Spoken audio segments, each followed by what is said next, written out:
Chapter 6. Marilla makes up her mind. Get there they did, however, in due season.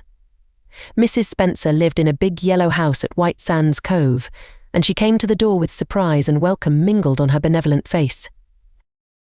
"Dear, dear," she exclaimed, "you're the last folks I was looking for today, but I'm real glad to see you. You'll put your horse in. And how are you, Anne?" "I'm as well as can be expected, thank you," said Anne smilelessly. A blight seemed to have descended on her. "I suppose we'll stay a little while to rest the mare," said Marilla, "but I promised Matthew I'd be home early. The fact is, Mrs. Spencer, there's been a queer mistake somewhere, and I've come over to see where it is. We send word, Matthew and I, for you to bring us a boy from the asylum. We told your brother Robert to tell you we wanted a boy 10 or 11 years old." "Marilla Cuthbert, you don't say so," said Mrs. Spencer in distress. "Why, Robert sent word down by his daughter Nancy, and she said you wanted a girl, didn't she?" Flora Jane appealing to her daughter, who had come out to the steps. "She certainly did," Miss Cuthbert corroborated Flora Jane earnestly. "I'm dreadful sorry," said Mrs. Spencer. "It's too bad, but it certainly wasn't my fault, you see, Miss Cuthbert. I did the best I could, and I thought I was following your instructions. Nancy is a terrible flighty thing. I've often had to scold her well for her heedlessness."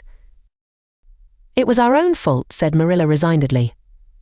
"We should have come to you ourselves and not left an important message to be passed along by word of mouth in that fashion. Anyhow, the mistake has been made, and the only thing to do is to set it right. Can we send the child back to the asylum? I suppose they'll take her back, won't they?" "I suppose so," said Mrs. Spencer thoughtfully, "but I don't think it will be necessary to send her back. Mrs. Peter Blewett was up here yesterday, and she was saying to me how much she wished she'd sent by me for a little girl to help her. Mrs. Peter has a large family, you know, and she finds it hard to get help. Anne will be the very girl for you. I call it positively providential." Marilla did not look as if she thought Providence had much to do with the matter. Here was an unexpectedly good chance to get this unwelcome orphan off her hands, and she did not even feel grateful for it. She knew Mrs. Peter Blewett only by sight as a small, shrewish-faced woman without an ounce of superfluous flesh on her bones. But she had heard of her, a terrible worker and driver. Mrs. Peter was said to be, and discharged servant girls told fearsome tales of her temper and stinginess, and her family of pert, quarrelsome children. Marilla felt a qualm of conscience at the thought of handing Anne over to her tender mercies. "Well, I'll go in and we'll talk the matter over," she said. "And if there isn't Mrs. Peter coming up the lane this blessed minute," exclaimed Mrs. Spencer, bustling her guests through the hall into the parlour, where a deadly chill struck on them as if the air had been strained so long through dark green, closely drawn blinds that it had lost every particle of warmth it had ever possessed. "That is real lucky, for we can settle the matter right away. Take the armchair, Miss Cuthbert. Anne, you sit here on the ottoman, and don't wiggle. Let me take your hats. Flora Jane, go out and put the kettle on. Good afternoon, Mrs. Blewett. We were just saying how fortunate it was you happened along. Let me introduce you two ladies. Mrs. Blewett, Miss Cuthbert. Please excuse me for just a moment. I forgot to tell Flora Jane to take the buns out of the oven." Mrs. Spencer whisked away after pulling up the blinds. Anne, sitting mutely on the ottoman, with her hands clasped tightly in her lap, stared at Mrs. Blewett as one fascinated. Was she to be given into the keeping of this sharp-faced, sharp-eyed woman? She felt a lump coming up in her throat and her eyes smarted painfully. She was beginning to be afraid she couldn't keep the tears back when Mrs. Spencer returned, flushed and beaming, quite capable of taking any and every difficulty, physical, mental or spiritual, into consideration and settling it out of hand. "It seems there's been a mistake about this little girl, Mrs. Blewett," she said. "I was under the impression that Mr. and Miss Cuthbert wanted a little girl to adopt. I was certainly told so, but it seems it was a boy they wanted. So if you're still of the same mind you were yesterday, I think she'll be just the thing for you." Mrs. Blewett darted her eyes over Anne from head to foot. "How old are you and what's your name?" she demanded. Anne Shirley faltered the shrinking child, not daring to make any stipulations regarding the spelling thereof, "and I'm 11 years old." "Humph. You don't look as if there was much to you. But you're wiry. I don't know, but the wiry ones are the best after all. Well, if I take you, you'll have to be a good girl, good and smart and respectful. I'll expect you to earn your keep, and no mistake about that. Yes? I suppose I might as well take her off your hands, Miss Cuthbert. The baby's awful fractious, and I'm clean worn out attending to him. If you like, I can take her right home now. Marilla looked at Anne and softened at sight of the child's pale face with its look of mute misery, the misery of a helpless little creature who finds itself once more caught in the trap from which it had escaped. Marilla felt an uncomfortable conviction that, if she denied the appeal of that look, it would haunt her to her dying day. Moreover, she did not fancy Mrs. Blewett. To hand a sensitive, high-strung child over to such a woman. No, she could not take the responsibility of doing that. Well, I don't know, she said slowly.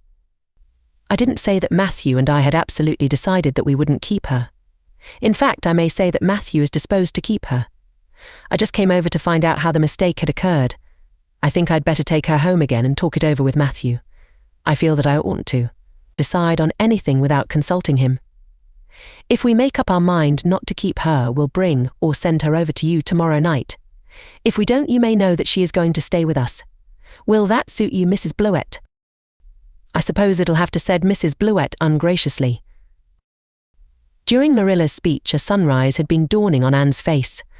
First the look of despair faded out, then came a faint flush of hope. Her eyes grew deep and bright as morning stars. The child was quite transfigured, and, a moment later, when Mrs. Spencer and Mrs. Blewett went out in quest of a recipe the latter had come to borrow, she sprang up and flew across the room to Marilla. Oh, Miss Cuthbert, did you really say that perhaps you would let me stay at Green Gables? She said, in a breathless whisper, as if speaking aloud might shatter the glorious possibility. Did you really say it? Or did I only imagine that you did? I think you'd better learn to control that imagination of yours, Anne, if you can't distinguish between what is real and what isn't, said Marilla crossly. Yes, you did hear me say just that, and no more. It isn't decided yet, and perhaps we will conclude to let Mrs. Blewett take you after all. She certainly needs you much more than I do. I'd rather go back to the asylum than go to live with her, said Anne passionately. She looks exactly like a gimlet. Marilla smothered a smile under the conviction that Anne must be reproved for such a speech.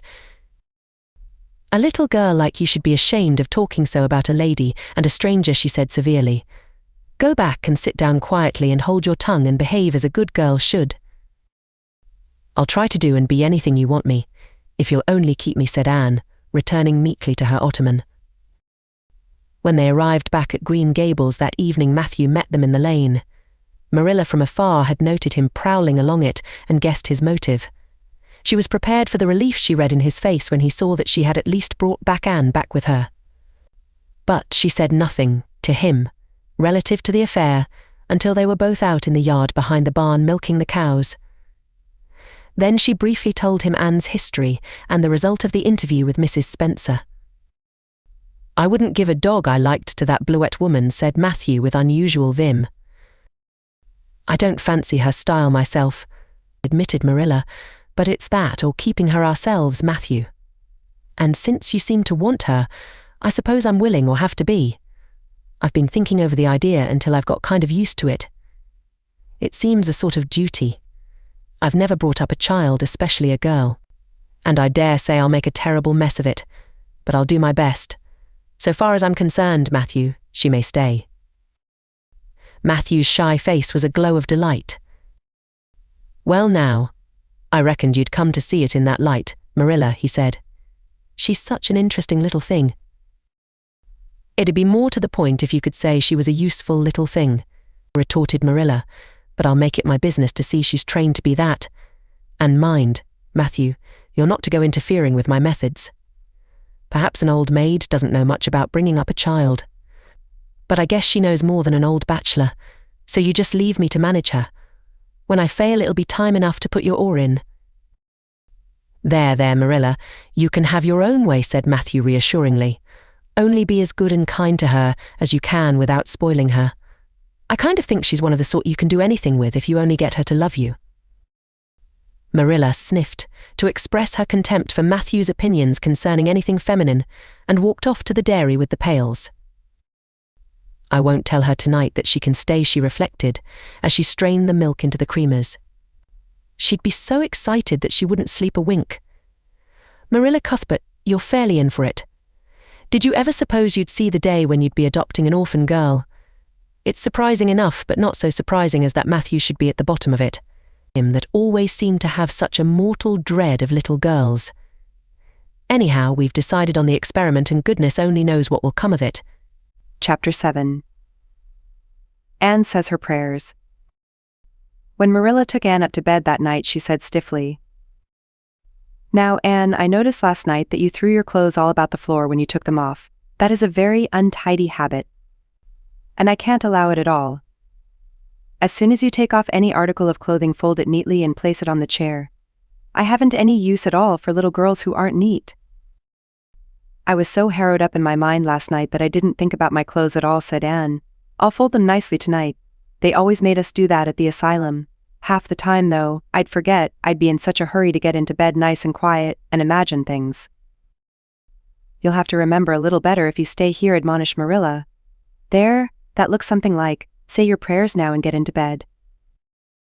"I never say any prayers," announced Anne. Marilla looked horrified astonishment. "Why, Anne, what do you mean? Were you never taught to say your prayers? God always wants little girls to say their prayers. Don't you know who God is, Anne? God is a spirit, infinite, eternal and unchangeable, in his being, wisdom, power, holiness, justice, goodness and truth," responded Anne promptly and glibly. Marilla looked rather relieved. "So you do know something then? Thank goodness. You're not quite a heathen. Where did you learn that?" "Oh, at the asylum Sunday school. They made us learn the whole catechism. I liked it pretty well. There's something splendid about some of the words. Infinite, eternal and unchangeable, isn't that grand? It has such a roll to it, just like a big organ playing. You couldn't quite call it poetry." "I suppose, but it sounds a lot like it, doesn't it?"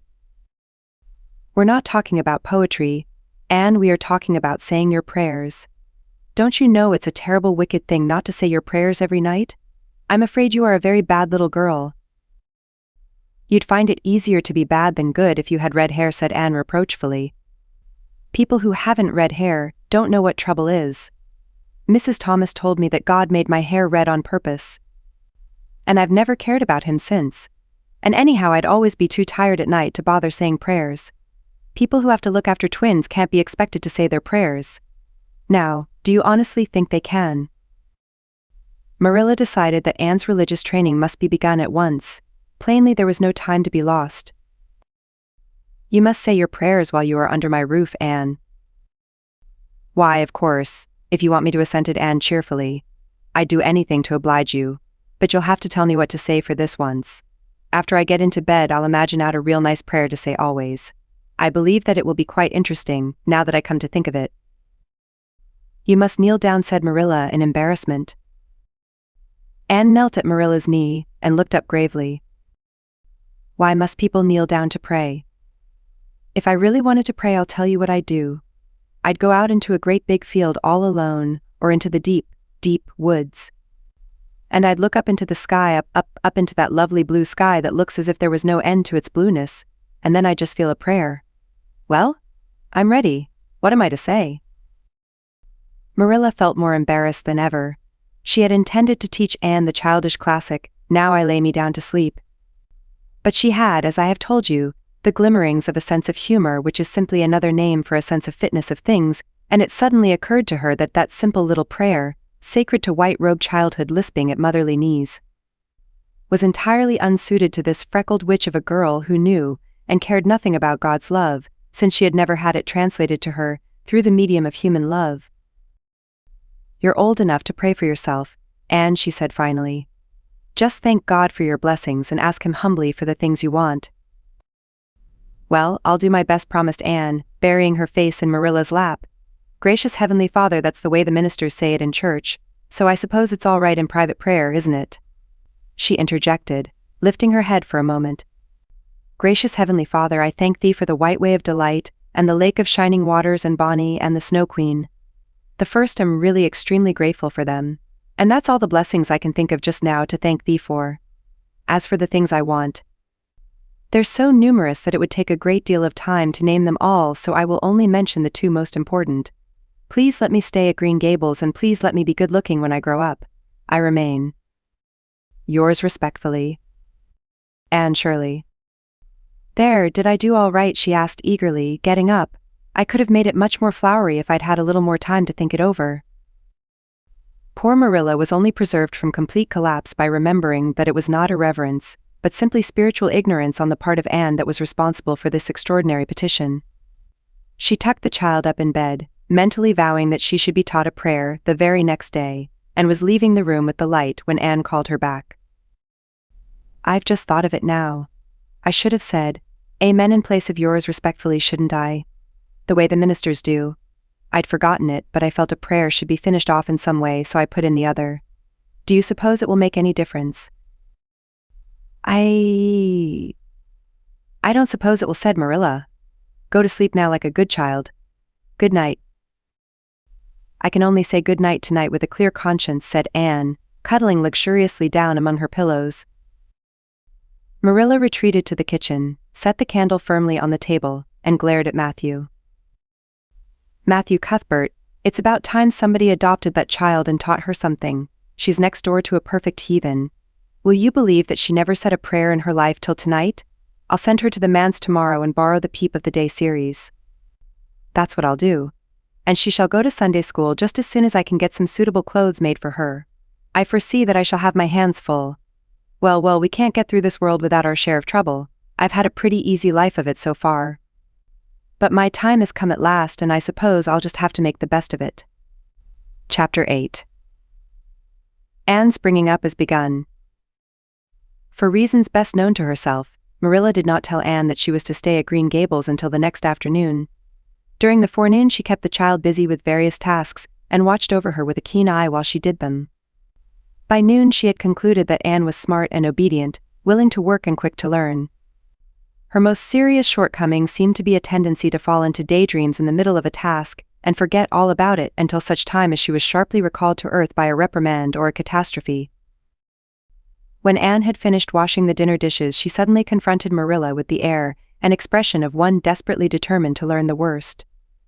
Her thin little body trembled from head to foot, her face flushed, and her eyes dilated until they were almost black. She clasped her hands tightly and said in an imploring voice, "Oh, please, Miss Cuthbert, won't you tell me if you are going to send me away or not? I've tried to be patient all the morning, but I really feel that I cannot bear not knowing any longer. It's a dreadful feeling. Please tell me." "You haven't scalded the dishcloth in clean hot water as I told you to do," said Marilla immovably. "Just go and do it before you ask any more questions, Anne." Anne went and attended to the dishcloth. Then she returned to Marilla and fastened imploring eyes of the latter's face. "Well," said Marilla, unable to find any excuse for deferring her explanation longer, "I suppose I might as well tell you. Matthew and I have decided to keep you, that is, if you will try to be a good little girl and show yourself grateful. Why, child, whatever is the matter?" "I'm crying," said Anne in a tone of bewilderment. "I can't think why. I'm glad as glad can be. Oh, glad doesn't seem the right word at all. I was glad about the White Way and the cherry blossoms, but this, oh, it's something more than glad. I'm so happy. I'll try to be so good. It will be uphill work, I expect. For Mrs. Thomas often told me I was desperately wicked. However, I'll do my very best. But can you tell me why I'm crying?" "I suppose it's because you're all excited and worked up," said Marilla disapprovingly. "Sit down on that chair and try to calm yourself. I'm afraid you both cry and laugh far too easily. Yes, you can stay here and we will try to do right by you. You must go to school, but it's only a fortnight till vacation, so it isn't worthwhile for you to start before it opens again in September." "What am I to call you?" asked Anne. "Shall I always say Miss Cuthbert? Can I call you Aunt Marilla?" "No, you'll call me just plain Marilla. I'm not used to being called Miss Cuthbert, and it would make me nervous." "It sounds awfully disrespectful to just say Marilla," protested Anne. "I guess there'll be nothing disrespectful in it, if you're careful to speak respectfully. Everybody, young and old, in Avonlea calls me Marilla except the minister. He says Miss Cuthbert when he thinks of it." I'd love to call you Aunt Marilla, said Anne wistfully. I've never had an aunt or any relation at all, not even a grandmother. It would make me feel as if I really belonged to you. Can't I call you Aunt Marilla? No, I'm not your aunt, and I don't believe in calling people names that don't belong to them. But we could imagine you were my aunt. I couldn't, said Marilla grimly. Do you never imagine things different from what they really are? Asked Anne wide-eyed. No. Oh, Anne drew a long breath. Oh, Miss Marilla, how much you miss. I don't believe in imagining things different from what they really are, retorted Marilla. When the Lord puts us in certain circumstances, He doesn't mean for us to imagine them away. And that reminds me, go into the sitting room. Anne, be sure your feet are clean and don't let any flies in, and bring me out the illustrated card that's on the mantelpiece. The Lord's Prayer is on it, and you'll devote your spare time this afternoon to learning it off by heart. There's to be no more of such praying as I heard last night. I suppose I was very awkward, said Anne apologetically, but then, you see, I'd never had any practice. You couldn't really expect a person to pray very well the first time she tried, could you? I thought out a splendid prayer after I went to bed. Just as I promised you I would. It was nearly as long as a minister's and so poetical. But would you believe it? I couldn't remember one word when I woke up this morning, and I'm afraid I'll never be able to think out another one as good, somehow. Things never are so good when they're thought out a second time. Have you ever noticed that? Here is something for you to notice, Anne. When I tell you to do a thing, I want you to obey me at once and not stand stock still and discourse about it. Just you go and do as I bid you. Anne promptly departed for the sitting room across the hall. She failed to return after waiting 10 minutes. Marilla laid down her knitting and marched after her with a grim expression. She found Anne standing motionless before a picture hanging on the wall between the two windows, with her eyes astar with dreams. The white and green light strained through apple trees and clustering vines outside fell over the rapt little figure with a half-unearthly radiance. Anne, whatever are you thinking of? Demanded Marilla sharply. Anne came back to earth with a start. That, she said, pointing to the picture, a rather vivid chromo entitled, Christ Blessing Little Children, and I was just imagining I was one of them, that I was the little girl in the blue dress, standing off by herself in the corner, as if she didn't belong to anybody, like me. She looks lonely and sad. Don't you think? I guess she hadn't any father or mother of her own. But she wanted to be blessed too, so she just crept shyly up on the outside of the crowd, hoping nobody would notice her except him. I'm sure I know just how she felt. Her heart must have beat and her hands must have got cold. Like mine did when I asked you if I could stay. She was afraid he mightn't notice her. But it's likely he did, don't you think? I've been trying to imagine it all out, her edging a little nearer all the time until she was quite close to him, and then he would look at her, and put his hand on her hair, and oh, such a thrill of joy as would run over her. But I wish the artist hadn't painted him so sorrowful looking. All his pictures are like that, if you've noticed. But I don't believe he could really have looked so sad, or the children would have been afraid of him. Anne, said Marilla, wondering why she had not broken into this speech long before, you shouldn't talk that way. It's irreverent, positively irreverent. Anne's eyes marveled. Why, I felt just as reverent as could be. I'm sure I didn't mean to be irreverent. Well, I don't suppose you did, but it doesn't sound right to talk so familiarly about such things. And another thing, Anne. When I send you after something, you're to bring it at once, and not fall into mooning and imagining before pictures. Remember that. Take that card and come right to the kitchen. Now, sit down in the corner and learn that prayer off by heart. Anne set the card up against the jug full of apple blossoms she had brought in to decorate the dinner table. Marilla had eyed that decoration askance, but had said nothing, propped her chin on her hands, and fell to studying it intently for several silent minutes. I like this, she announced at length. It's beautiful. I've heard it before. I heard the superintendent of the asylum Sunday school say it over once, but I didn't like it then. He had such a cracked voice and he prayed it so mournfully. I really felt sure he thought praying was a disagreeable duty. This isn't poetry. But it makes me feel just the same way poetry does. Our Father who art in heaven, hallowed be thy name. That is just like a line of music.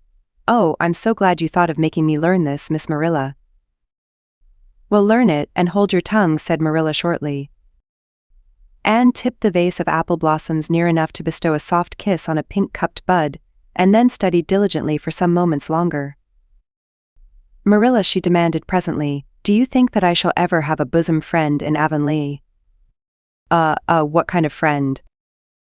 A bosom friend, an intimate friend, you know, a really kindred spirit to whom I can confide my inmost soul. I've dreamed of meeting her all my life. I never really supposed I would, but so many of my loveliest dreams have come true all at once that perhaps this one will. Too, do you think it's possible? Diana Barry lives over at Orchard Slope and she's about your age. She's a very nice little girl, and perhaps she will be a playmate for you when she comes home. She's visiting her aunt over at Carmody just now. You'll have to be careful how you behave yourself. Though, Mrs. Barry is a very particular woman. She won't let Diana play with any little girl who isn't nice and good. Anne looked at Marilla through the apple blossoms, her eyes aglow with interest. What is Diana like? Her hair isn't red, is it? Oh, I hope not. It's bad enough to have red hair myself, but I positively couldn't endure it in a bosom friend.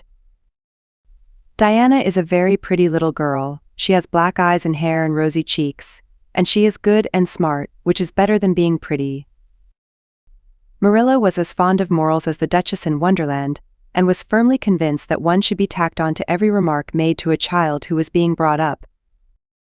But Anne waved the moral inconsequently aside, and seized only on the delightful possibilities before it. Oh, I'm so glad she's pretty. Next to being beautiful oneself, and that's impossible in my case, it would be best to have a beautiful bosom friend. When I lived with Mrs. Thomas, she had a bookcase in her sitting room with glass doors. There weren't any books in it. Mrs. Thomas kept her best china and her preserves there when she had any preserves to keep. One of the doors was broken. Mr. Thomas smashed it one night when he was slightly intoxicated, but the other was whole, and I used to pretend that my reflection in it was another little girl who lived in it.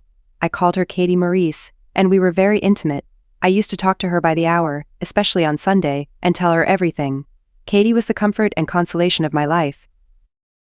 We used to pretend that the bookcase was enchanted, and that if I only knew the spell I could open the door and step right into the room where Katie Maurice lived, instead of into Mrs. Thomas' shelves of preserves and china. And then Katie Maurice would have taken me by the hand and led me out into a wonderful place, all flowers and sunshine and fairies, and we would have lived there happy forever after. When I went to live with Mrs. Hammond, it just broke my heart to leave Katie Maurice. She felt it dreadfully, too, I know she did, for she was crying when she kissed me goodbye through the bookcase door. There was no bookcase at Mrs. Hammond's, but just up the river a little way from the house there was a long green little valley, and the loveliest echo lived there. It echoed back every word you said, even if you didn't talk a bit loud. So I imagined that it was a little girl called Violetta, and we were great friends, and I loved her almost as well as I loved Katie Maurice, not quite, but almost, you know. The night before I went to the asylum I said goodbye to Violetta, and oh, her goodbye came back to me in such sad, sad tones. I had become so attached to her that I hadn't the heart to imagine a bosom friend at the asylum, even if there had been any scope for imagination there.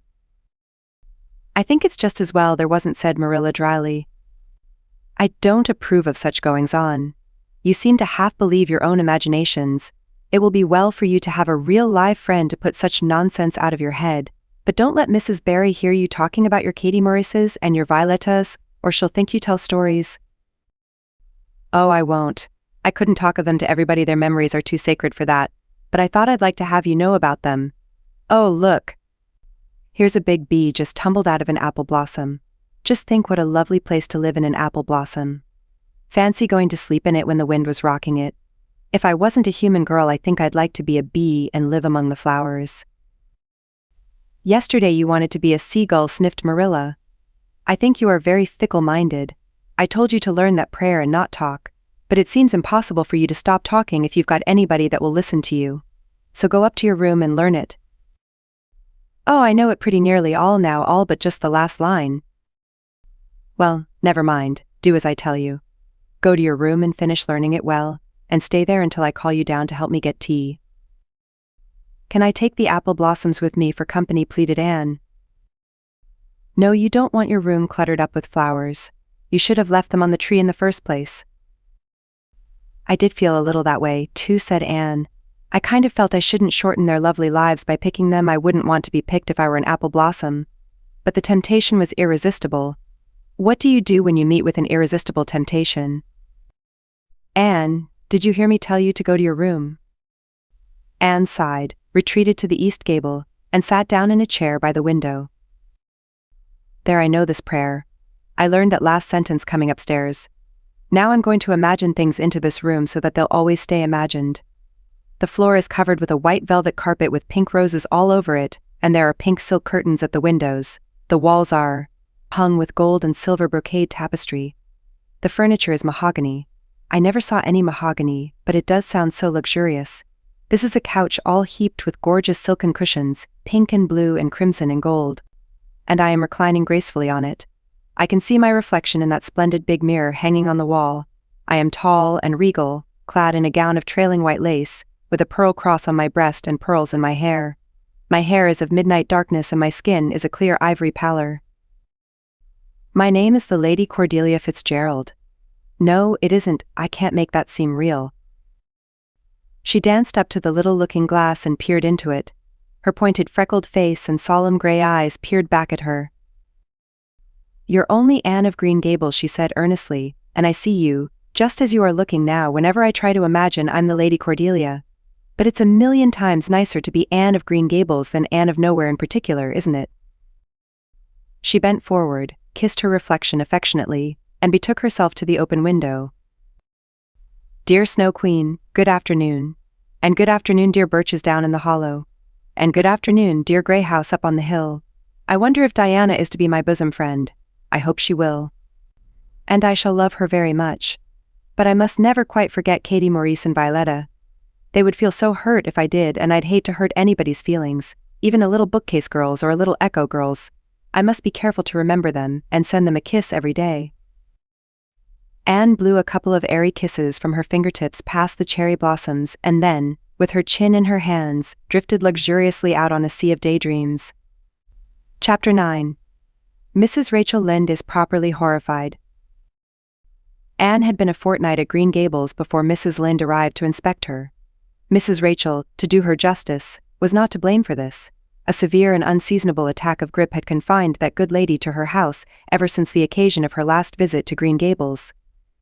Mrs. Rachel was not often sick and had a well-defined contempt for people who were but grippe, she asserted, was like no other illness on earth, and could only be interpreted as one of the special visitations of Providence. As soon as her doctor allowed her to put her foot out of doors, she hurried up to Green Gables, bursting with curiosity to see Matthew and Marilla's orphan, concerning whom all sorts of stories and suppositions had gone abroad in Avonlea. Anne had made good use of every waking moment of that fortnight. Already she was acquainted with every tree and shrub about the place. She had discovered that a lane opened out below the apple orchard and ran up through a belt of woodland, and she had explored it to its furthest end in all its delicious vagaries of brook and bridge, fir coppice and wild cherry arch, corners thick with fern, and branching byways of maple and mountain ash. She had made friends with the spring down in the hollow, that wonderful deep, clear icy cold spring. It was set about with smooth red sandstones and rimmed in by great palm-like clumps of water fern, and beyond it was a log bridge over the brook. That bridge led Anne's dancing feet up over a wooded hill beyond, where perpetual twilight reigned under the straight, thick-growing firs and spruces, the only flowers there were myriads of delicate June bells. Those shyest and sweetest of woodland blooms, and a few pale, aerial starflowers like the spirits of last year's blossoms. Gossamers glimmered like threads of silver among the trees, and the fir boughs and tassels seemed to utter friendly speech. All these raptured voyages of exploration were made in the odd half-hours which she was allowed for play, and Anne talked Matthew and Marilla half-deaf over her discoveries. Not that Matthew complained. To be sure, he listened to it all with a wordless smile of enjoyment on his face. Marilla permitted the chatter until she found herself becoming too interested in it, whereupon she always promptly quenched Anne by a curt command to hold her tongue. Anne was out in the orchard when Mrs. Rachel came, wandering at her own sweet will through the lush, tremulous grasses splashed with ruddy evening sunshine, so that good lady had an excellent chance to talk her illness fully over, describing every ache and pulse beat with such evident enjoyment that Marilla thought even grippe must bring its compensations. When details were exhausted, Mrs. Rachel introduced the real reason of her call. "I've been hearing some surprising things about you and Matthew." "I don't suppose you are any more surprised than I am myself," said Marilla. "I'm getting over my surprise now." "It was too bad there was such a mistake," said Mrs. Rachel sympathetically. "Couldn't you have sent her back?" "I suppose we could, but we decided not to. Matthew took a fancy to her, and I must say I like her myself, although I admit she has her faults. The house seems a different place already. She's a real bright little thing." Marilla said more than she had intended to say when she began, for she read disapproval in Mrs. Rachel's expression. "It's a great responsibility you've taken on yourself," said that lady gloomily, "especially when you've never had any experience with children. You don't know much about her or her real disposition, I suppose, and there's no guessing how a child like that will turn out. But I don't want to discourage you, I'm sure, Marilla." "I'm not feeling discouraged," was Marilla's dry response. "When I make up my mind to do a thing it stays made up. I suppose you'd like to see Anne. I'll call her in." Anne came running in presently, her face sparkling with the delight of her orchard rovings, but, abashed at finding the delight herself in the unexpected presence of a stranger, she halted confusedly inside the door. She certainly was an odd-looking little creature in the short tight wincey dress she had worn from the asylum, below which her thin legs seemed ungracefully long. Her freckles were more numerous and obtrusive than ever. The wind had ruffled her hatless hair into over-brilliant disorder. It had never looked redder than at that moment. "Well, they didn't pick you for your looks, that's sure and certain," was Mrs. Rachel Lynde's emphatic comment. Mrs. Rachel was one of those delightful and popular people who pride themselves on speaking their mind without fear or favor. "She's terrible skinny and homely, Marilla. Come here, child, and let me have a look at you. Lawful heart, did anyone ever see such freckles, and hair as red as carrots? Come here, child, I say." Anne came there, but not exactly as Mrs. Rachel expected. With one bound she crossed the kitchen floor and stood before Mrs. Rachel, her face scarlet with anger, her lips quivering, and her whole slender form trembling from head to foot. "I hate you," she cried in a choked voice, stamping her foot on the floor. "I hate you, I hate you, I hate you, I hate you, I hate you," a louder stamp with each assertion of hatred. "How dare you call me skinny and ugly? How dare you say I'm freckled and red-headed? You are a rude, impolite, unfeeling woman." Anne exclaimed Marilla in consternation. But Anne continued to face Mrs. Rachel undauntedly, head up, eyes blazing, hands clenched, passionate indignation exhaling from her like an atmosphere. "How dare you say such things about me?" she repeated vehemently. "How would you like to have such things said about you? How would you like to be told that you are fat and clumsy and probably hadn't a spark of imagination in you? I don't care if I do hurt your feelings by saying so. I hope I hurt them. You have hurt mine worse than they were ever hurt before. Even by Mrs. Thomas' intoxicated husband. And I'll never forgive you for it, never, never." Stamp. Stamp. "Did anybody ever see such a temper?" exclaimed the horrified Mrs. Rachel. "Anne, go to your room and stay there until I come up," said Marilla, recovering her powers of speech with difficulty. Anne, bursting into tears, rushed to the hall door, slammed it until the tins on the porch wall outside rattled in sympathy, and fled through the hall and up the stairs like a whirlwind. A subdued slam above told that the door of the east gable had been shut, with equal vehemence. "Well, I don't envy you your job bringing that up," Marilla said Mrs. Rachel with unspeakable solemnity. Marilla opened her lips to say she knew not what of apology or deprecation. What she did say was a surprise to herself then and ever afterwards. "You shouldn't have twitted her about her looks, Rachel." "Marilla Cuthbert, you don't mean to say that you are upholding her in such a terrible display of temper as we've just seen?" demanded Mrs. Rachel indignantly. "No," said Marilla slowly, "I'm not trying to excuse her.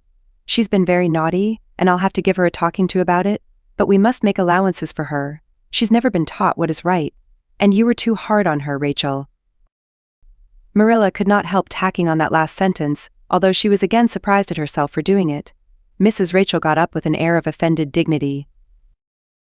"Well, I see that I'll have to be very careful what I say after this, Marilla, since the fine feelings of orphans, brought from goodness knows where, have to be considered before anything else. Oh no, I'm not vexed, don't worry yourself. I'm too sorry for you to leave any room for anger in my mind. You'll have your own troubles with that child, but if you'll take my advice, which I suppose you won't do. Although I've brought up 10 children and buried 2, you'll do that talking to you mention with a fair-sized birch switch. I should think that would be the most effective language for that kind of a child. Her temper matches her hair, I guess. Well, good evening, Marilla. I hope you'll come down to see me often as usual, but you can't expect me to visit here again in a hurry. If I'm liable to be flown at and insulted in such a fashion, it's something new in my experience." Whereat Mrs. Rachel swept out and away, if a fat woman who always waddled could be said to sweep away, and Marilla with a very solemn face betook herself to the east gable. On the way upstairs she pondered uneasily as to what she ought to do. She felt no little dismay over the scene that had just been enacted. How unfortunate that Anne should have displayed such temper before Mrs. Rachel Lynde, of all people. Then Marilla suddenly became aware of an uncomfortable and rebuking consciousness that she felt more humiliation over this than sorrow over the discovery of such a serious defect in Anne's disposition. And how was she to punish her? The amiable suggestion of the birch switch, to the efficiency of which all of Mrs. Rachel's own children could have borne smarting testimony, did not appeal to Marilla.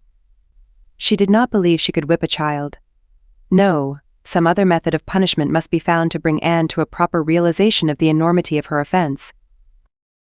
Marilla found Anne face downward on her bed, crying bitterly, quite oblivious of muddy boots on a clean counterpane. "Anne," she said not ungently. No answer. "Anne," with greater severity, "get off that bed this minute, and listen to what I have to say to you." Anne squirmed off the bed and sat rigidly on a chair beside it, her face swollen and tear-stained and her eyes fixed stubbornly on the floor. "This is a nice way for you to behave. Anne, aren't you ashamed of yourself?"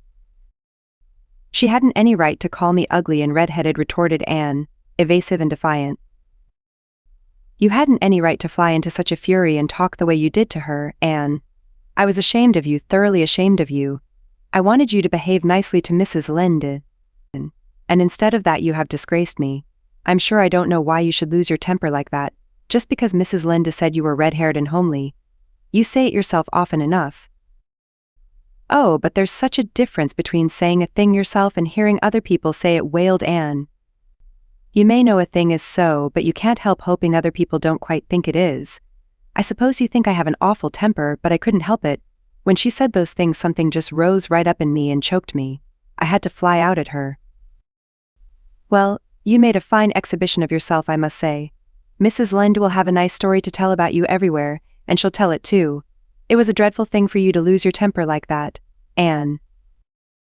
Just imagine how you would feel if somebody told you to your face that you were skinny and ugly," pleaded Anne tearfully. An old remembrance suddenly rose up before Marilla. She had been a very small child when she had heard one aunt say of her to another, "What a pity she is such a dark, homely little thing." Marilla was every day of 50 before the sting had gone out of that memory. "I don't say that I think Mrs. Lynde was exactly right in saying what she did to you," Anne, she admitted in a softer tone. "Rachel is too outspoken. But that is no excuse for such behavior on your part. She was a stranger and an elderly person, and my visitor, all three very good reasons why you should have been respectful to her. You were rude and saucy, and Marilla had a saving inspiration of punishment. You must go to her and tell her you are very sorry for your bad temper, and ask her to forgive you."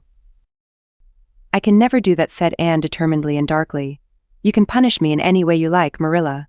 You can shut me up in a dark, damp dungeon inhabited by snakes and toads and feed me only on bread and water, and I shall not complain. But I cannot ask Mrs. Lynde to forgive me." "We're not in the habit of shutting people up in dark, damp dungeons," said Marilla dryly, "especially as they're rather scarce in Avonlea. But apologize to Mrs. Lynde you must and shall, and you'll stay here in your room until you can tell me you're willing to do it." "I shall have to stay here forever then," said Anne mournfully, "because I can't tell Mrs. Lynde I'm sorry I said those things to her. How can I? I'm not sorry. I'm sorry I've vexed you, but I'm glad I told her just what I did. It was a great satisfaction. I can't say I'm sorry when I'm not, can I? I can't even imagine I'm sorry." "Perhaps your imagination will be in better working order by the morning," said Marilla, rising to depart. "You'll have the night to think over your conduct in and come to a better frame of mind. You said you would try to be a very good girl if we kept you at Green Gables, but I must say it hasn't seemed very much like it this evening." Leaving this Parthian shaft to rankle in Anne's stormy bosom, Marilla descended to the kitchen, grievously troubled in mind and vexed in soul. She was as angry with herself as with Anne, because whenever she recalled Mrs. Rachel's dumbfounded countenance her lips twitched with amusement, and she felt a most reprehensible desire to laugh. Chapter 10. Anne's Apology. Marilla said nothing to Matthew about the affair that evening, but when Anne proved still refractory the next morning, an explanation had to be made to account for her absence from the breakfast table. Marilla told Matthew the whole story, taking pains to impress him with a due sense of the enormity of Anne's behavior. It's a good thing Rachel Lynde got a calling down. She's a meddlesome old gossip, was Matthew's consolatory rejoinder. Matthew Cuthbert, I'm astonished at you. You know that Anne's behavior was dreadful, and yet you take her part. I suppose you'll be saying next thing that she oughtn't to be punished at all. Well now, no, not exactly, said Matthew uneasily. I reckon she ought to be punished a little. But don't be too hard on her, Marilla. Recollect she hasn't ever had anyone to teach her right. You're going to give her something to eat, aren't you? When did you ever hear of me starving people into good behavior? Demanded Marilla indignantly. She'll have her meals regular, and I'll carry them up to her myself. But she'll stay up there until she's willing to apologize to Mrs. Lynde, and that's final, Matthew. Breakfast, dinner, and supper were very silent meals, for Anne still remained obdurate. After each meal Marilla carried a well-filled tray to the east gable and brought it down later on, not noticeably depleted. Matthew eyed its last descent with a troubled eye. Had Anne eaten anything at all? When Marilla went out that evening to bring the cows from the back pasture, Matthew, who had been hanging about the barns and watching, slipped into the house with the air of a burglar and crept upstairs. As a general thing, Matthew gravitated between the kitchen and the little bedroom off the hall, where he slept. Once in a while he ventured uncomfortably into the parlor or sitting room when the minister came to tea. But he had never been upstairs in his own house since the spring he helped Marilla paper the spare bedroom, and that was 4 years ago. He tiptoed along the hall and stood for several minutes outside the door of the east gable before he summoned courage to tap on it with his fingers and then opened the door to peep in.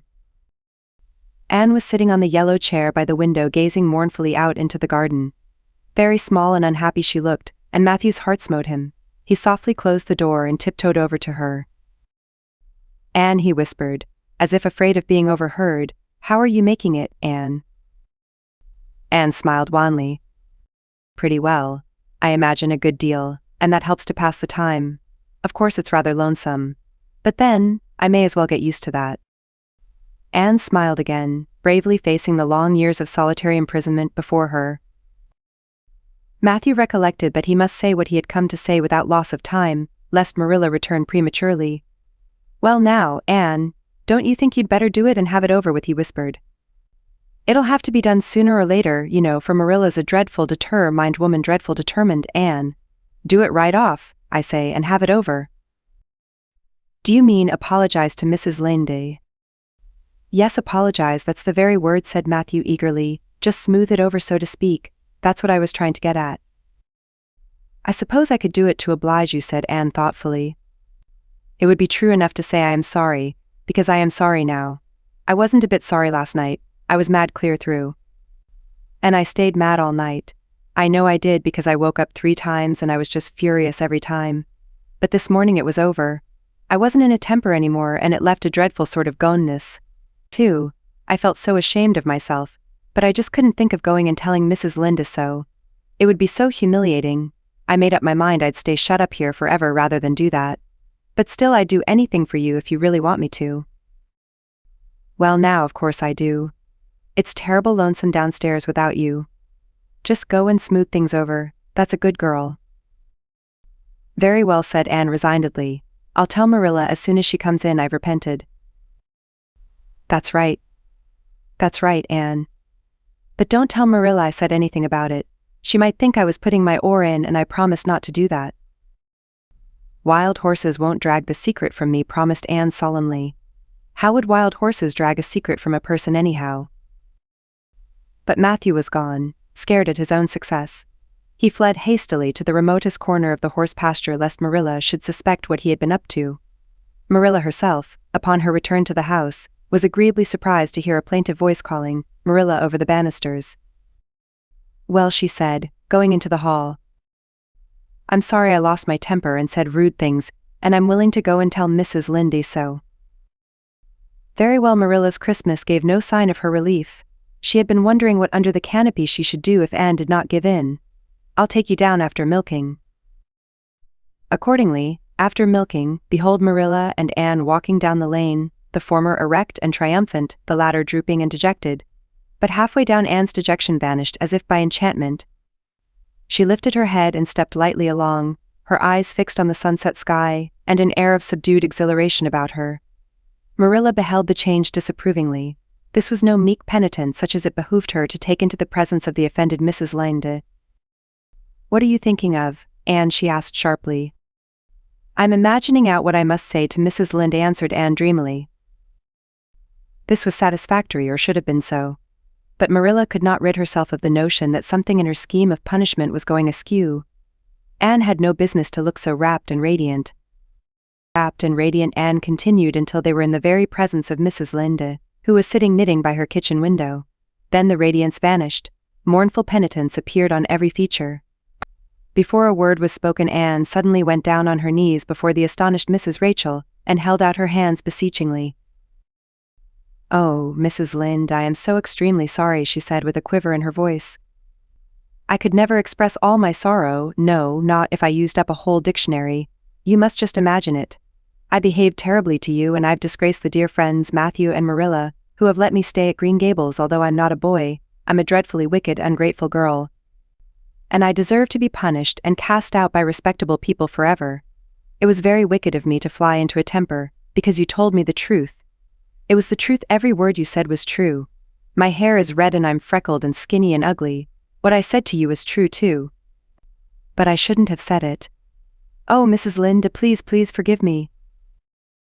If you refuse, it will be a lifelong sorrow on a poor little orphan girl. Would you, even if she had a dreadful temper? Oh, I am sure you wouldn't. Please say you forgive me, Mrs. Linde." Anne clasped her hands together, bowed her head, and waited for the word of judgment. There was no mistaking her sincerity. It breathed in every tone of her voice.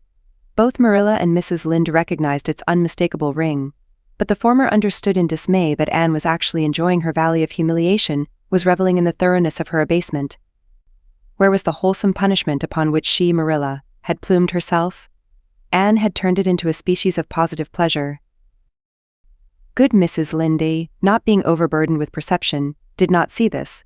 She only perceived that Anne had made a very thorough apology, and all resentment vanished from her kindly, if somewhat officious heart. There, get up, child," she said heartily. "Of course I forgive you. I guess I was a little too hard on you anyway, but I'm such an outspoken person. You just mustn't mind me, that's what. It can't be denied your hair is terrible red, but I knew a girl once went to school with her. In fact, whose hair was every mite as red as yours when she was young, but when she grew up it darkened to a real handsome auburn. I wouldn't be a mite surprised if yours did, too, not a mite."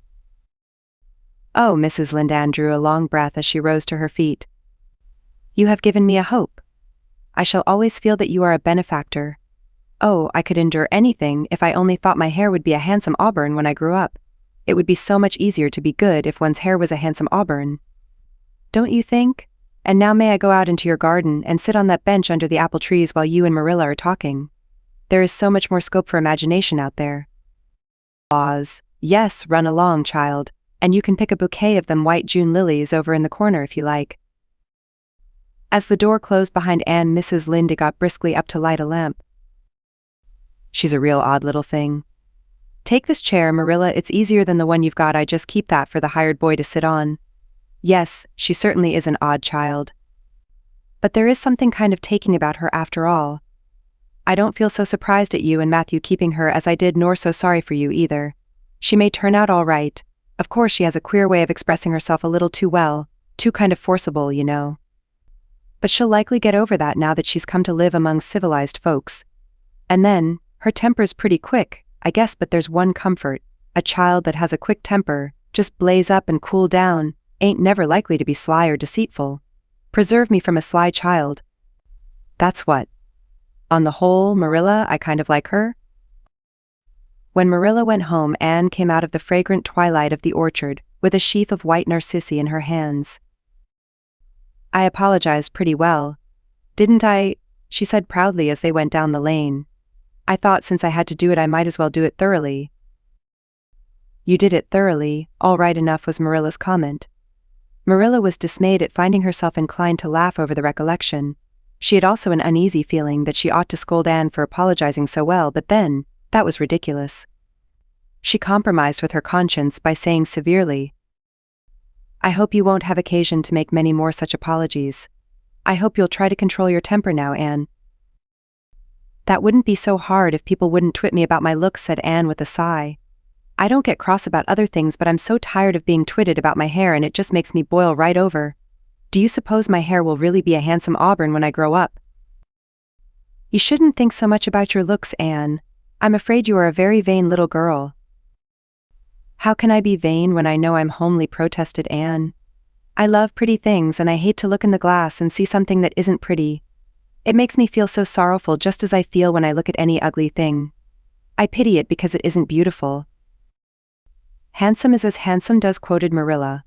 I've had that said to me before, but I have my doubts about it, remarked skeptical Anne, sniffing at her narcissi. Oh, aren't these flowers sweet? It was lovely of Mrs. Lynde to give them to me. I have no hard feelings against Mrs. Lynde now. It gives you a lovely, comfortable feeling to apologize and be forgiven, doesn't it? Aren't the stars bright tonight? If you could live in a star, which one would you pick? I'd like that lovely clear big one away over there above that dark hill.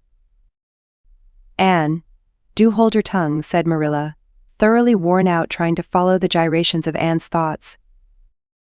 Anne said no more until they turned into their own lane. A little gypsy wind came down it to meet them, laden with the spicy perfume of young dew-wet ferns. Far up in the shadows a cheerful light gleamed out through the trees from the kitchen at Green Gables. Anne suddenly came close to Marilla and slipped her hand into the older woman's hard palm. It's lovely to be going home and know it's home, she said. I love Green Gables already, and I never loved any place before. No place ever seemed like home. Oh, Marilla, I'm so happy. I could pray right now and not find it a bit hard. Something warm and pleasant welled up in Marilla's heart at touch of that thin little hand in her own, a throb of the maternity she had missed, perhaps. Its very unaccustomedness and sweetness disturbed her. She hastened to restore her sensations to their normal calm by inculcating a moral. If you'll be a good girl, you'll always be happy, Anne. And you should never find it hard to say your prayers. Saying one's prayers isn't exactly the same thing as praying, said Anne meditatively. But I'm going to imagine that I'm the wind that is blowing up there in those tree tops. When I get tired of the trees, I'll imagine I'm gently waving down here in the ferns, and then I'll fly over to Mrs. Linda's garden and set the flowers dancing, and then I'll go with one great swoop over the clover field, and then I'll blow over the lake of shining waters and ripple it all up into little sparkling waves. Oh, there's so much scope for imagination in a wind. So I'll not talk any more just now, Marilla. Thanks be to goodness for that, breathed Marilla in devout relief.